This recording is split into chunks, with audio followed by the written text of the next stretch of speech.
Morning friends. GST platform के YouTube channel में आप सभी का स्वागत है। जी हाँ फ्रेंड्स, जीएसटी के अंदर 30 अप्रैल 2024 से जो जीएसटी के अंदर अकाउंट्स डिपार्टमेंट हैं उनके लिए स्मॉल टैक्स पेयर्स के लिए खास करके जो कॉम्पोजिशन में है उनका डेटा जो है वो चूंकि साल भर का नहीं मेंटेन होता है, लेकिन 30 अप्रैल से पहले एक ऐसा इंपॉर्टेंट कंप्लायंसेस है जो सबको करना है जो कॉम्पोजिशन में है। तो फटाफट से जुड़ जाइए और समझ जाइए इस बात को कि क्या है ऐसा डेटा जो आपको 30 अप्रैल से पहले पोर्टल पे अपडेट करना मैंडेटरी है। आप कॉम्पोजिशन में है फिर भी, क्योंकि कॉम्पोजिशन के अंदर जब जाते हैं लोग तो उनके मन में ये होता है कि हम लोगों को बुक्स मेंटेन करने की जरूरत नहीं, और बुक्स को मेंटेन नहीं करने की जरूरत है। इसमें जो सबसे तीन इंपॉर्टेंट बातें हैं वो है आपका सेल, वो है आपका परचेज का डेटा, और वो है आपका बैंक का डेटा। जी हाँ फ्रेंड्स, आप इन तीनों एंट्रीज को, इन तीनों जो आपके डॉक्यूमेंट्स हैं इनका प्रॉपर अपडेशन नहीं करते हैं, लेकिन 30 अप्रैल से पहले आपके लिए जो हमारा रूल 62 है वो कुछ ऐसी बातें करता है जो आपको बेहद ही अच्छे से समझ में आना चाहिए। यह कहता है form and manner of submission of statement and return, यानी कि कॉम्पोजिशन को कौन सी स्टेटमेंट और कौन सी रिटर्न भरनी है उसकी बात ये करता है। इसका सब रूल 1 जो है ये कहता है हर वो रजिस्टर्ड पर्सन जो कॉम्पोजिशन में है उसे अपनी सीएमपी 08 भरनी है हर क्वार्टर के 18 तारीख तक, यानी कि एक क्वार्टर खत्म हुआ उसके अगला 18 तारीख तक आपको भर देनी। अब यहां पर जब 18 तारीख तक की बात आ जाती है, ये सीएमपी 08 में तो कोई दिक्कत नहीं है। यहां पर आपने टैक्स डिक्लेयर किया, आरसीएम डिक्लेयर करा, इंटरेस्ट डिक्लेयर करा, पे करा, खत्म कहानी। लेकिन इसके साथ साथ जो अब इंपॉर्टेंट है, क्योंकि आपका मार्च एंड हो चुका है तो अब आपको एक रिटर्न डालनी होगी। जी हाँ फ्रेंड्स, सीएमपी 08 रिटर्न नहीं है। अब आपको एक रिटर्न डालनी होगी पूरे फाइनेंशियल ईयर के लिए, यानी कि 23-24 के लिए, और उसका फॉर्म होगा GSTR4। और उसकी ड्यू डेट क्या है? जनवरी फरवरी मार्च की सीएमपी 08 जानी है 18 तारीख तक, और अप्रैल 23 से लेके मार्च 24 की जो GSTR4 है वो जानी है 30 अप्रैल 2024 या उससे पहले। अगर आप इस GSTR4 को डिले करेंगे तो आपको इस पे लेट फीस भी पे करना होगा। तो आइए अब देखते हैं कि ये जो GSTR4 30 अप्रैल से पहले जाना है इसके अंदर आपको क्या डेटा मेंटेन करना पड़ता है। और अगर आपको ऐसी ही वीडियोस पसंद आती हैं तो आप इस वीडियो को लाइक कीजिए और शेयर कीजिए अपने मैक्सिमम ग्रुप्स के अंदर, ताकि जहां तक ये इंफॉर्मेशन पहुंच सके उतना ही बेनिफिट लोगों को हो सकता है। तो लाइक और शेयर करना बिल्कुल मत भूलिएगा। और पहली बार आए हैं हमारे यूट्यूब चैनल पर तो आप हमारे चैनल को फॉलो और सब्सक्राइब तो कर ही सकते हैं।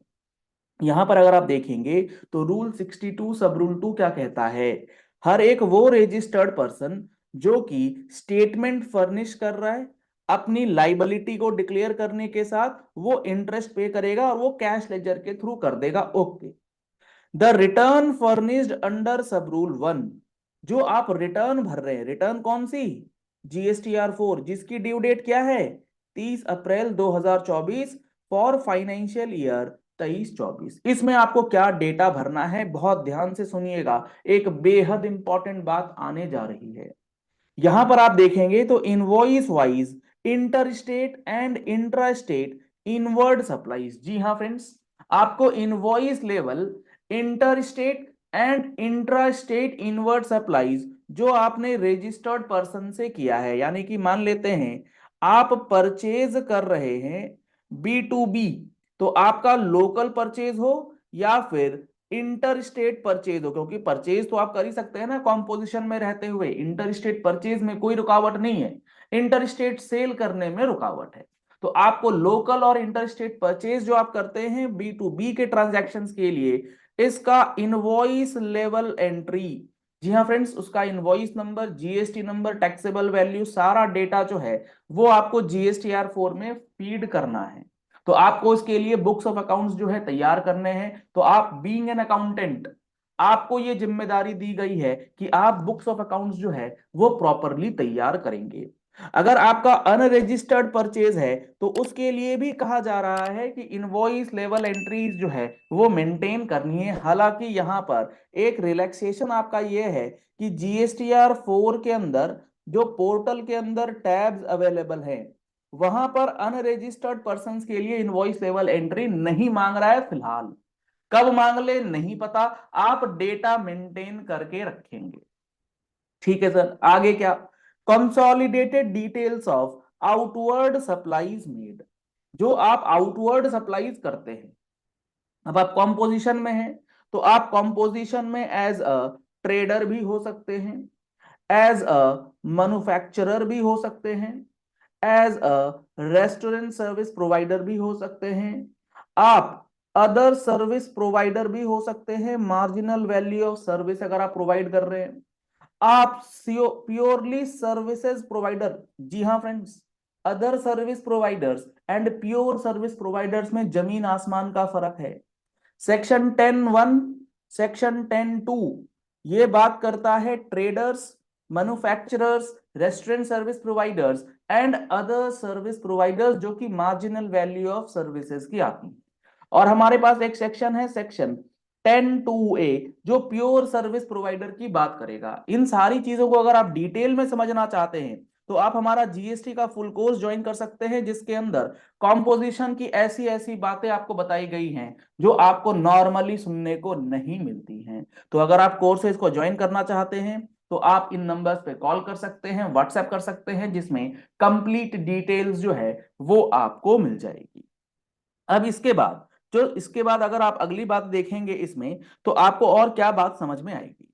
अगली बात जो मैं आपको बताने जा रहा हूं, इस बात को अच्छे से समझिएगा। ये जो कंसोलिडेशन ऑफ डिटेल्स करना है फॉर योर आउटवर्ड सप्लाईज, तो अगर आप ट्रेडर हैं और मैन्युफैक्चरर है, मान लेते हैं आप मैन्युफैक्चरर भी हैं और आप ट्रेडर भी हैं, कोई एक प्रोडक्ट आप मैन्युफैक्चर भी कर रहे हैं और वही प्रोडक्ट आप ट्रेडिंग में भी कर रहे हैं, तो आपको 1% का GST जो है वो भरना है। लेकिन इसमें सबसे इंपॉर्टेंट बात क्या है, मैन्युफैक्चर जब आप करते हैं तो आपका टैक्सेबल प्लस एग्जेम्प्ट दोनों टोटल टर्नओवर का 1% आपको जमा करना है।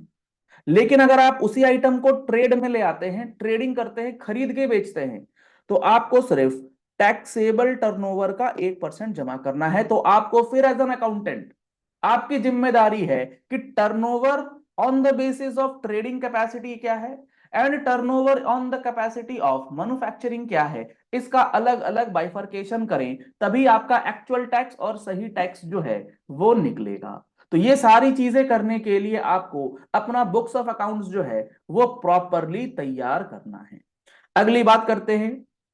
अब यहां पर कंपोजिशन के अंदर सबसे बड़ा डाउट ये रहता है, क्या हमें RCM की लाइबिलिटी पे करनी है? जी हाँ फ्रेंड्स, अगर आप कंपोजिशन में भी हैं और आप सेक्शन 9 सब सेक्शन 3 के अंदर कंपोजिशन की लेवी से जूझ रहे हैं, तो आपको 9(3) का जो RCM है, नोटिफाइड RCM, चाहे वो GTA हो, सिक्योरिटी सर्विसेज प्रोवाइडर्स हो, अलग अलग कैटेगरीज के रिवर्स चार्ज मैकेनिज्म का डेटा जो है वो आपको मेंटेन करना है और अकॉर्डिंगली सारी की सारी रिवर्स चार्ज की एंट्रीज जो है उस पर आपको टैक्स जमा करना मैंडेटरी है। अगर आपको रिवर्स चार्ज से रिलेटेड कोई भी एंट्री समझनी है तो आप हमारा GST के अंदर रिवर्स चार्ज का स्पेसिफिक फुल कोर्स के अंदर तो सारा कुछ ही कवर्ड है।